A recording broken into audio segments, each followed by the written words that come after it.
Om Swastiastu, jejak anak negeri lagi jalan-jalan di Bali Utara. Lugreng Wastan, Tiang Gilang Oka. Asli pemuda dari Buleleng akan ajak anak negeri untuk melihat tradisi dan kuliner di Buleleng, mulai dari upacara ngaben, Hari Raya Pagerwesi, hingga kuliner. Aku akan mencari kakul atau keong sawah untuk diolah menjadi jukut kakul dan juga sate. Untuk persiapan Hari Raya Pagerwesi, aku akan membuat lawar dolong atau mentok. Kalau jukut ares, pasti sudah pada tahu kan? Gimana rasanya kalau dipadukan dengan sudang lepet? Penasaran kan? Saksikan jejak anak negeri, karena alam memberi banyak manfaat.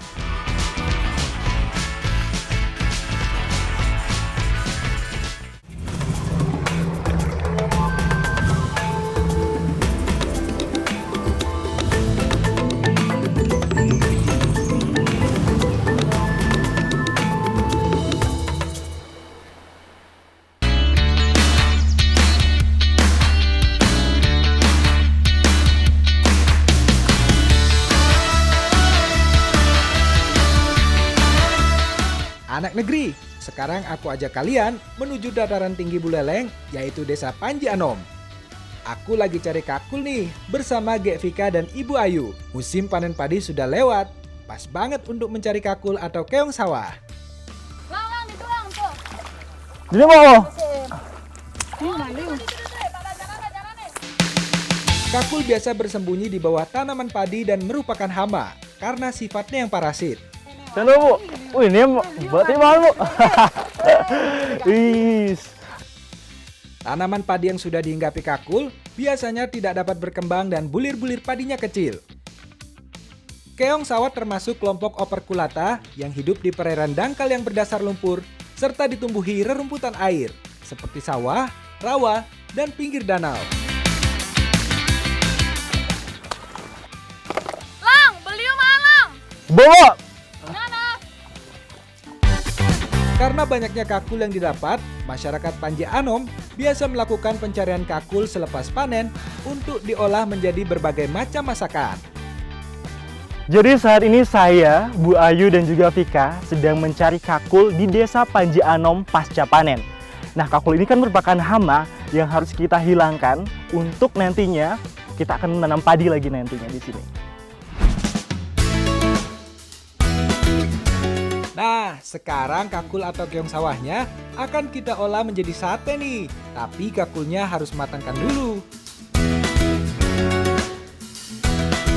Aku mau rebus dulu nih, biar Ibu Ayu yang bikin bumbunya dan Vika menyiapkan pelepah pisang buat bakar satenya. Sate kan bahasa apa nih Bu? Bahasa kecap. Kakul memang paling sering diolah menjadi sate, karena memang mudah mengolahnya dan kandungan gizinya tidak mudah hilang. Cukup direbus selama 15 menit biar kakulnya matang anak negeri. Oh, bener Bu. Oh, nana Bu. Setelah matang, tuang kakul dalam wadah air dan pisahkan daging dengan cangkangnya. Aku gunakan tusukan satenya untuk mengeluarkan isinya. Cepat juga Gek Vika mengeluarkan isi kakulnya. Udah dapat banyak aja nih. Sekarang tinggal tusuk-tusuk daging kakulnya. Bah, di kene angen nih, dia gitu. Kan? Nih, ane gede nama coba. Campur ya, dia pembuangan. Dana gede gen. Oh. Aduh, ternyata aku salah nusuknya. Dimarahin sama Vika jadinya. Ambil yang gede aja kalau gitu kakulnya. Hilang tuh selengkat tuh kene. Ya, jenuh saya enggak. Nih, kena Bu. Nih, Bu bener nih. Nih. Oh, tuh, Bu. Nih. Aduh, Gek Vika, salah apa lagi sih aku? Namanya juga masak, berantakan gak apa-apa kan? Nah, kalau udah ditusuk, sekarang tinggal dipasang tusukan sate pada pelepah pisang. Cara bakar seperti ini, biar mudah saat proses pembakaran. Lang, sini bersatunya di sini lang. Oh, aja nih Bu. Memo. Kita oke ngadine kita. Mana? Ayo Vika, kita bakar sate kakulnya. Sementara aku mematangkan satenya, Ibu Ayu mempersiapkan bumbu kecapnya buat makan sate kakulnya. Lang, nih berlebang kayak nih, Lang. Nih, angkat Oh, belebang nih. Aja ke Bu. Nah, sudah matang nih satenya. Tinggal kita nikmati saja.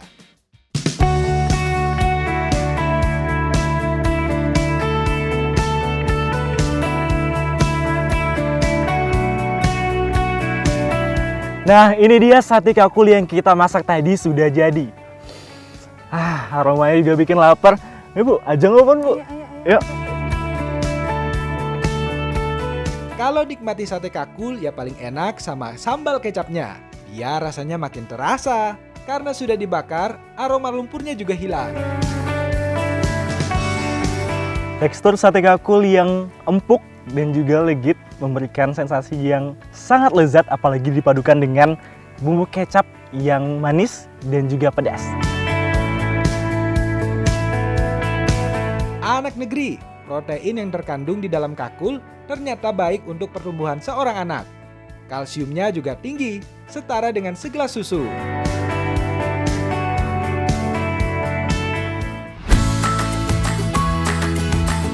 Sekarang kakulnya mau aku olah dengan bumbu sune ceku atau bumbu lengkap Bali yang terdiri dari cabai, kunyit, bawang putih, terasi, garam, dan daun jeruk. Anak negeri, sekarang saya, Kak Yunita dan juga Ibu Lucy sedang merebus kakul ini untuk diolah menjadi jukut kakul untuk menghilangkan lendir dan juga kotoran-kotoran yang ada di dalamnya. Proses awal dari membuat jukut kakul, ya direbus dulu kakulnya. Kudang menit nih lebong, Mbak, kira-kira?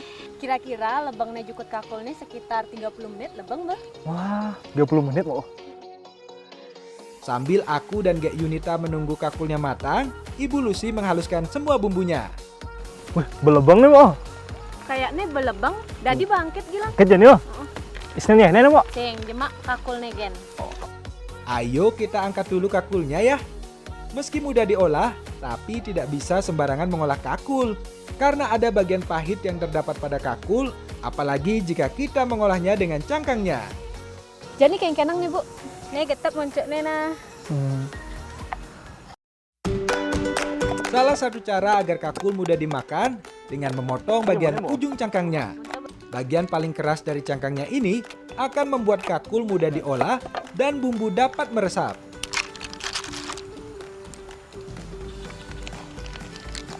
Ini boleh, Bu. Aja nih Yunita masak malu di tuna. Nih. Nggak boleh sih kembu. Nih, iya, Bu. Sekarang saatnya kita masak.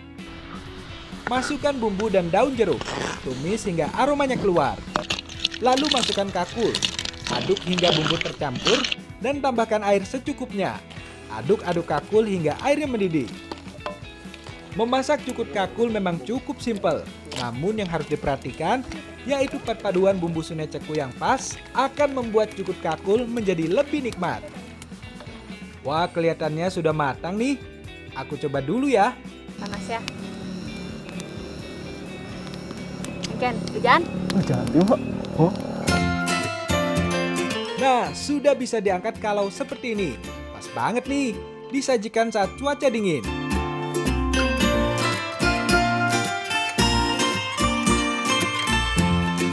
Nah, ini jukut kakulnya udah jadi. Sekarang kita akan cobain bareng-bareng. Dan kita udah penasaran banget sama rasanya ya.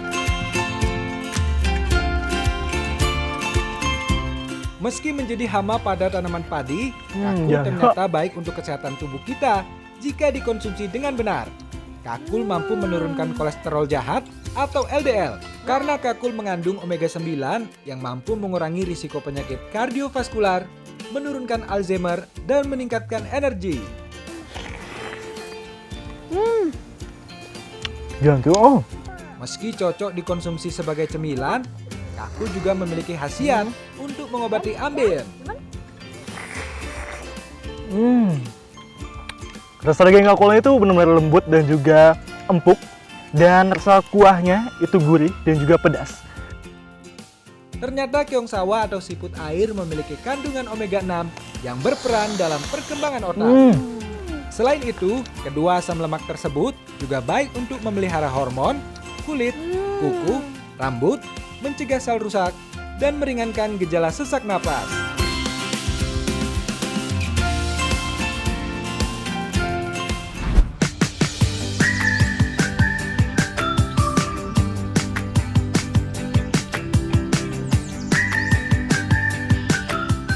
Anak negeri, masyarakat Bali masih memegang teguh adat istiadat leluhur. Salah satunya tradisi ngaben. Upacara ngaben bertujuan untuk mengembalikan roh leluhur ke asalnya atau pengembalian unsur panca mahabhuta kepada Tuhan atau Ida Sang Yang Widiwasa. Tiap desa memiliki adat tersendiri, di mana orang yang sudah meninggal bisa dilakukan prosesi ngaben dengan waktu tertentu atau jika persiapannya sudah matang. Mulai dari jarak 1 minggu hingga tahunan, baru bisa dilakukan prosesi ngaben.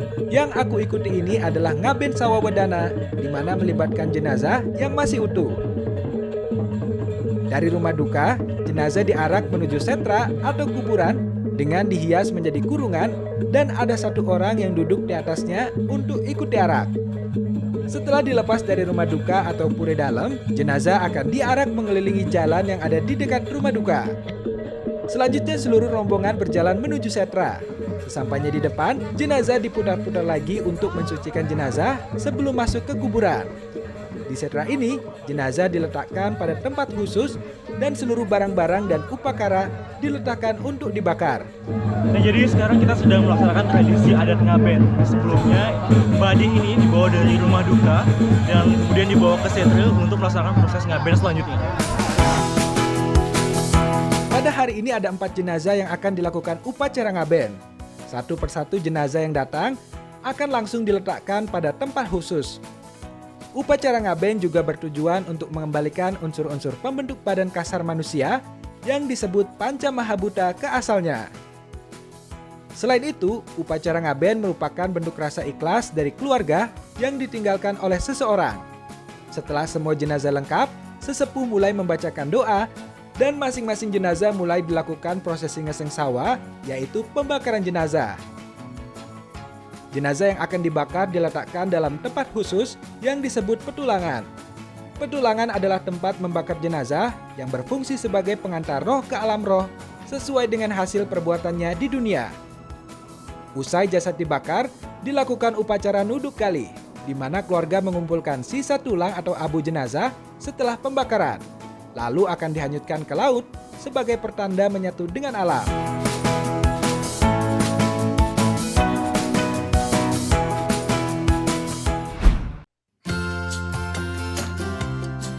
Setelah ini aku akan mengikuti perayaan Hari Besar Hindu bersama keluargaku, yaitu prosesi Hari Raya Pager Wesi, mulai dari persiapan hingga sembahyang.